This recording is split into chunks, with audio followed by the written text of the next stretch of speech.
चलो I hope आवाज़ आ रही होगी।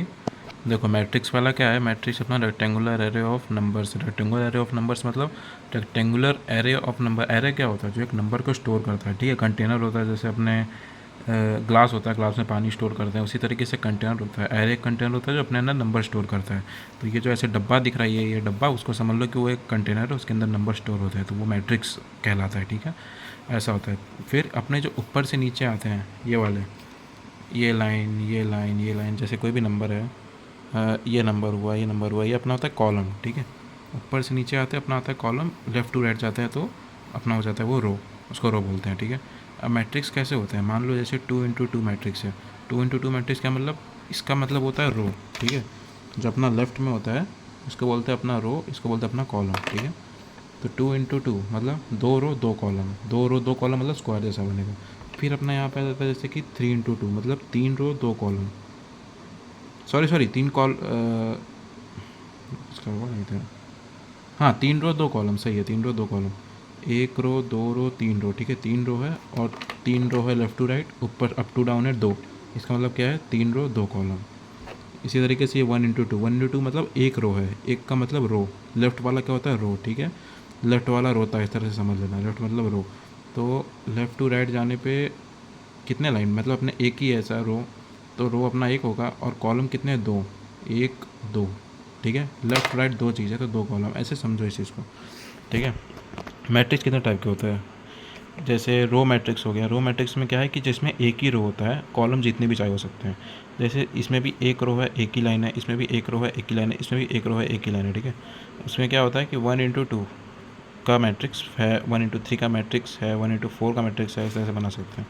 कॉलम मैट्रिक्स क्या होता है कि उसमें कॉलम एक ही रहेगा बट रो चाहे जितने भी हो सकते हैं, ठीक है। तो इस रो मैट्रिक्स में रो कौन से साइड लिखते हैं? लेफ्ट साइड में, 1 × 2। तो इसी तरीके से इसमें 1 लेफ्ट में लिखा है, इसी तरीके से कॉलम राइट में लिखा हुआ है, क्योंकि अपने को कॉलम मैट्रिक्स में क्या होता है? कॉलम एक ही होता है, इसकी वजह से तो 1 ही लिखा है राइट साइड में। बाकी यहाँ पे अपने रो की वैल्यू जितनी भी चाहे चेंज कर सकते हैं, ठीक है। उसके बाद ये रेक्टेंगुलर मैट्रिक्स। रेक्टेंगुलर मैट्रिक्स में क्या है कि अपने मान लो अगर मैट्रिक्स जो है number of rows number of columns के इक्वल नहीं होता, तो उसको अपने बोलते हैं रेक्टेंगुलर मैट्रिक्स। अगर ये मान लो ये अभी ये इसका भी साइज़ क्या है, आप अच्छे से सोच के बताओ, मन में सोचो, इसका साइज़ क्या है? 2 × 3 है, ठीक है। 2 रो लेफ़्ट टू राइट 2 है, अप से डाउन जाने में 3 है, तो इस तरह से 2 रो 3 कॉलम, मतलब ये इक्वल नहीं है। अगर यही 3 × 3 होता, मतलब 3 × 3 मतलब 3 रो 3 कॉलम, अगर ये सेम होता तो इसको रेक्टेंगुलर मैट्रिक्स नहीं बोलते। और अगर जब 3 × 3 मैंने जैसे अभी बोला, अगर वैसा कुछ होता है 2 × 2 3 × 3 4 × 4 वैसा मैट्रिक्स होता है तो उसको स्क्वायर मैट्रिक्स बोलते हैं। Diagonal matrix. डायगोनल मैट्रिक्स क्या होता है कि अपने डायगोनल किसको बोलते हैं? डायगोनल इस चीज़ को बोलते हैं, कोई भी चीज़ हो, मान लो जैसे मैट्रिक्स के हिसाब से बता रहा हूँ, डायगोनली अपने किसको बोलेंगे? ऊपर से ऐसे क्रॉस में आना होगा, ठीक है। ये जो क्रॉस वाले नंबर होंगे ना, इधर अपने नंबर डिवाइड होंगे इस तरह से, ये वाले। तो जो बीच की लाइन होगी ना एक, उसको अपने बोलेंगे डायगोनल। जैसे कोई भी मैट्रिक्स रैंडमली उठा लो, ये मैट्रिक्स है तो इसका ये क्या है? डायगोनल 1 5 1 -2। इसमें क्या है? 1 2 5 -8, इस तरह से, ठीक है। तो डायगोनल मैट्रिक्स क्या है कि जो अपने डायगोनल वाले एलिमेंट्स होंगे वो नॉन जीरो होंगे, मतलब वो जीरो नहीं हो सकते, उसके आजू बाजू के सारे जीरो होंगे। जैसे ये है, ये diagonal element, diagonal element, diagonal element, diagonal element, बाकी सब जीरो है, ठीक है। तो बाकी नहीं होंगे। तो स्केलर मैट्रिक्स क्या है? स्केलर मैट्रिक्स क्या होता है अपने का? देखो, diagonal elements are same, diagonal elements same होते हैं, मतलब -2 ही नहीं, कोई भी नंबर हो, तो अगर वैल्यू सेम आ रही है तो वो डायगोनल एलिमेंट्स कहा जाएगा। आइडेंटिटी मैट्रिक्स क्या होता है? आइडेंटिटी मैट्रिक्स होता है कि अपने जो डायगोनल एलिमेंट्स है वो सेम होने चाहिए, वो चीज़ तो है, ज़ीरो नहीं होने चाहिए और सेम होने चाहिए। सेम में क्या होने चाहिए? खाली 1 होने चाहिए। आइडेंटिटी मतलब 1, यूनिट मतलब 1, आइडेंटिटी मैट्रिक्स भी बोलते हैं, यूनिट मैट्रिक्स भी बोलते हैं। तो इसका मतलब क्या है कि अपने डायगोनल एलिमेंट्स जो है वो 1 होने चाहिए, ठीक है, बाकी सब 0 होने चाहिए। ट्रायंगुलर मैट्रिक्स, ठीक है। इसमें 2 टाइप आते हैं, lower triangular, upper triangular. Lower triangular क्या होता है? मैट्रिक्स मैंने तुमको जैसे बताया कि डायगोनल ऐसे होता है, ठीक है, इस ऐसे, मतलब डायगोनली ऐसे बोलते हैं इसको, मैं समझा नहीं पा रहा, बट डायगोनली ये समझो, ठीक है, इस तरह से, ये शेप जो मैंने समझाया था। जो डायगोनली अगर हम इसको डिवाइड करेंगे तो इक्वल पार्ट्स में डिवाइड होगा, ऊपर के साइड भी, नीचे के साइड भी। तो जब नीचे के साइड नॉन जीरो होंगे और ऊपर के साइड सारे के सारे जीरो होंगे तो उसको अपने बोलेंगे लोअर ट्रायंगुलर मैट्रिक्स। और यहाँ पे मैंने लिख दिया डायगोनल के ऊपर वाले जीरो, मतलब डायगोनल के ऊपर वाले अगर जीरो होंगे तो लोअर ट्रायंगुलर। और ऊपर अपर ट्रायंगुलर मैट्रिक्स क्या होता है? जिसके नीचे वाले जीरो हों। डायगोनल, ये डायगोनल है हमारे डायगोनल एलिमेंट, उसके नीचे वाले जीरो हैं, उसके ऊपर वाले नॉन जीरो हैं, तो हमारा अपर ट्रायंगुलर होगा, ठीक है। फिर क्या है? नल और जीरो मैट्रिक्स। ये तो सबसे ईजी है, मतलब अपने मैट्रिक्स के सारे एलिमेंट जीरो होंगे तो उसको हम बोलेंगे नल मैट्रिक्स या जीरो मैट्रिक्स, इसके नाम से पता चल जाता है। अब ट्रांसपोज क्या होता है? ट्रांसपोज वो होता है कि अपने अगर मान लो जो 3 × 2 का अगर हमारा होगा, ठीक है, ये अपना क्या है 3 रो 2 कॉलम, 3 × 2 का मैट्रिक्स तो अपना 2 × 3 का बन जाएगा। और मान लो ये जैसे हमारा ये एलिमेंट दिए हैं ये वाले 1 0 -2, तो इसको अपने कैसे लिखेंगे 1 0 -2। अभी ये कैसे लिखा था, इस शेप में लिखा था, अभी इसको इस शेप में लिख देंगे, ठीक है। यहाँ भी 1 0 2 ऐसे लिखा हुआ है तो हम 1 0 2 इस शेप में लिख देंगे। फिर क्या लिखा है -1 2 3, -1 2 3 कैसे लिखा हुआ है, ऐसे लिखा हुआ है, और उसको हम किस शेप में लिख देंगे, ऐसे लिख देंगे, ऐसे लाइन में। तो 1 0 2 -1 2 3 इस तरह से, ठीक है। ये अपना ट्रांसपोज होता है। अब है सिमेट्रिक मैट्रिक्स। सिमेट्रिक मैट्रिक्स क्या होता है?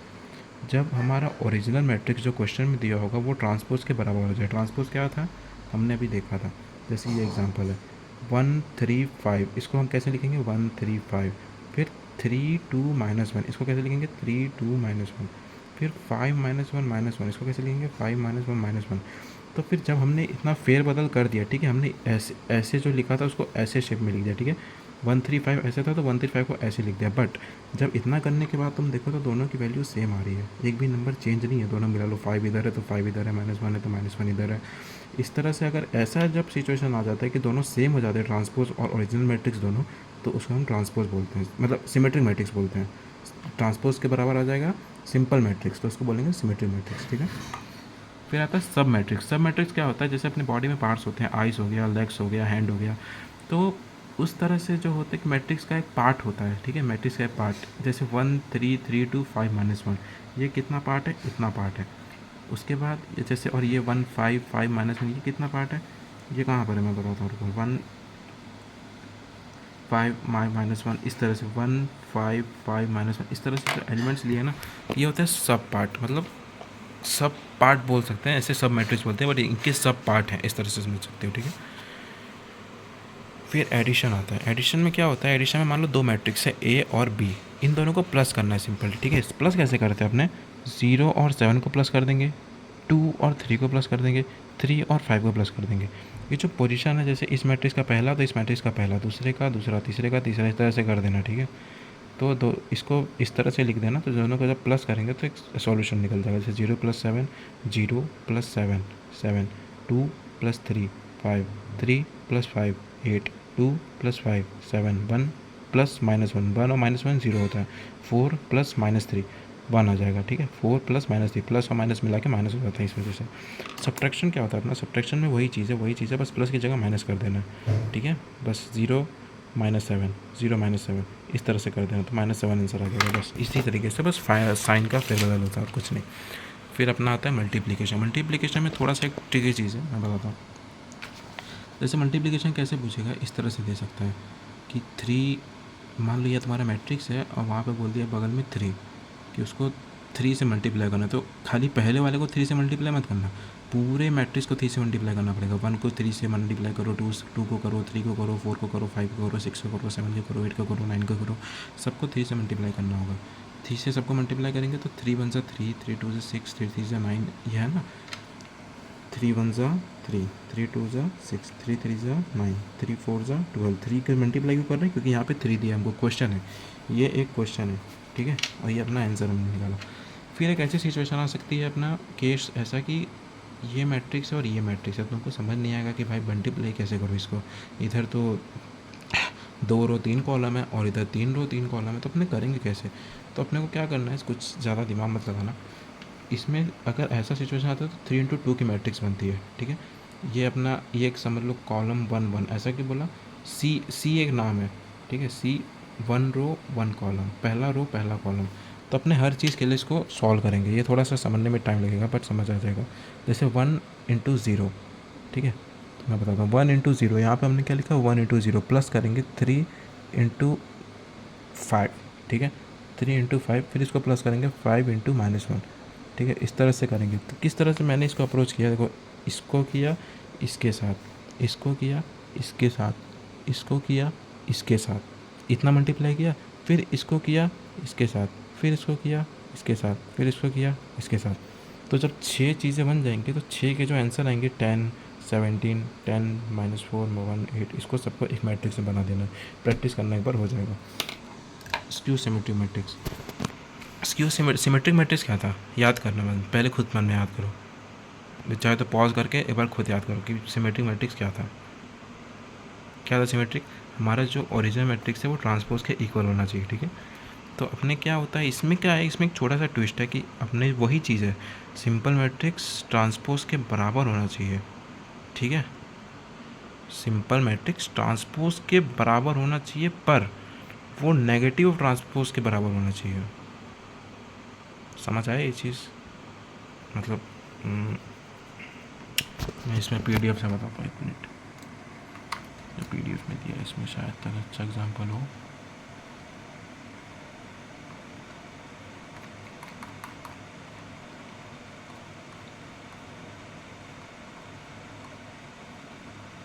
ये रहा skew symmetric matrix. Skew symmetric matrix क्या है, देखो अपना जो मैट्रिक्स है ए ट्रांसपोज होता है नेगेटिव ऑफ ए के बराबर, ठीक है। ये ए अपना एक मैट्रिक्स है, ठीक है। तो इसका जो अपना ट्रांसपोज है, ये ट्रांसपोज है, ठीक है। अपने इसको जब ट्रांसपोज करेंगे तो 054 054 054 रो में था, 054 कॉलम में आ गया, ठीक है। इतना हो जाने के बाद अपने इसको जब ट्रांसपोज हो जाएगा तो जो ट्रांसपोज वाला होगा एलिमेंट सबको उसको नेगेटिव से मल्टीप्लाई करेंगे, मतलब माइनस से मल्टीप्लाई करेंगे, तो -0 तो 0 ही रहेगा, -5 के साथ माइनस कर देंगे तो माइनस माइनस प्लस बन के 5 आउटपुट दे देगा, ठीक है। -4 है तो 4 आउटपुट दे देगा। ऐसे करके हमको ये ऑपरेशन करना पड़ेगा। मतलब क्या किया, सबसे पहले ट्रांसपोज कर देना, ट्रांसपोज के बाद उसको माइनस से मल्टीप्लाई कर देना। माइनस से मल्टीप्लाई करने से क्या होगा कि हमारा जो वैल्यू आएगा वो इसके बराबर होगा, ओरिजिनल मैट्रिक्स के बराबर। क्या किया, एक बार फिर से बता रहा हूँ, ओरिजिनल को ट्रांसपोज किया, ट्रांसपोज को माइनस से मल्टीप्लाई किया, तो जब माइनस से मल्टीप्लाई करने पे हमको आंसर मिला ये वाला, तो ये अपने ओरिजिनल मैट्रिक्स के बराबर आएगा, तो वो कहलाएगा स्क्यू सिमेट्रिक मैट्रिक्स। ऑर्थोगोनल क्या होता है, ऑर्थोगोनल में अपनी एक चीज़ है कि मान लो 2 मैट्रिक्स है ए और ए ट्रांसपोज, ठीक है, ए और उसका ट्रांसपोज। अगर 2 मैट्रिक्स हैं तो दोनों को जब हम मल्टीप्लाई करेंगे एक दूसरे के साथ तो हमको आइडेंटिटी मैट्रिक्स मिलेगी। आइडेंटिटी मैट्रिक्स क्या था, जिसकी वैल्यू मतलब जो डायगोनल एलिमेंट्स होते हैं वो 1 होते हैं, बाकी सब 0 होते हैं। जैसे इस, ठीक है, मैं बता देता हूँ, ये दोनों एलिमेंट है, ए है, इसका ट्रांसपोज किया तो ये आया, ठीक है। फिर अपने इन दोनों को जब मल्टीप्लाई किया तो हम इस फॉर्म में लिखेंगे, इन दोनों को जब मल्टीप्लाई करेंगे तो हमको ये मिलेगा 1/9। बाहर है 1/9, बाहर क्यों है, क्योंकि क्वेश्चन में देखो ना 1/3 है, 1/3 है, PDF में तुम्हारा जो PDF है उसी में, तो 1/9 इस तरह से, ठीक है। तो 1/9 से मल्टीप्लाई करने पे ये 0 1 कैसे आ गया यहाँ पे, सिंपल है, मैं बता देता हूँ, फिर भी होगा पता होगा। ये जैसे ये है अपना, ठीक है, अपने क्वेश्चन में कैसा दिया हुआ है 999000000, ठीक है, 1/9 इस तरह से दिया है, ठीक है।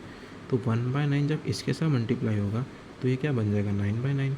9/9 क्या होता है 1, वैसे ही 9 की जगह 1, यहाँ पे 1, यहाँ पे 1, इस तरह से इसका आंसर आ गया 11100100011, इस तरह से समझ लो, मतलब डायगोनल 1 वो कंफ्यूजन है, इस तरह से, ठीक है। बस ईजी है, हो गया मैट्रिक्स इतना ही। अब क्वेश्चन सॉल्व करना रहेगा, क्वेश्चन कर लेना सॉल्व अपने से।